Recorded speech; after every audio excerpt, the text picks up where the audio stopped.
त्यानुसार संध्याकाळी 6:30च्या दरम्यान अभयनगर एरियामध्ये बाळासाहेब बनगर यांचा नातू वेदांत बनगर वय वर्ष 14 याचा फायरिंग इन्सिडेंटमध्ये खून झालेला आहे. आरोपी हे एका गाडीमध्ये आले. साधारणतः 4 आरोपी होते असं सांगण्यात येते. त्यांनी गाडीमध्ये येऊन त्यांनी पॉईंट ब्लँक फायर केलं. पोर्चमध्ये, घराच्या समोरच्या पोर्चमध्ये उजव्या डोळ्यात गोळी झाल्यामुळे त्याचा मृत्यू झालेला आहे.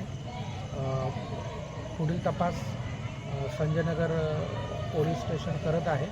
तपासात LCB आणि इतर टीम्स या काही संशयित आरोपी आणि इतर माहितीच्या आधारे शोध घेण्याकरता रवाना करण्यात आलेले आहे.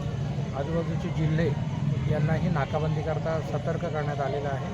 पुढील तपास सांगली पोलीस करत आहे. सर, ह्या घटनेमध्ये जो लहान मुलगा आहे त्याला मारण्यासाठी आले होते, परंतु ते दुसऱ्या व्यक्तीला मारण्यासाठी आले होते असंही समजते. नाही, याच्यामध्ये प्रथमदर्शनी काहीतरी व्यावसायिक रायव्हलरी होती असं प्रथमदर्शनी लक्षात येतं. परंतु अजूनही फिर्याद होणं बाकी आहे. फिर्यादच्या आधारे आणि इतर तपासातच मोटिव्ह लक्षात येईल, परंतु प्रथमदर्शनी तसं लक्षात येतं.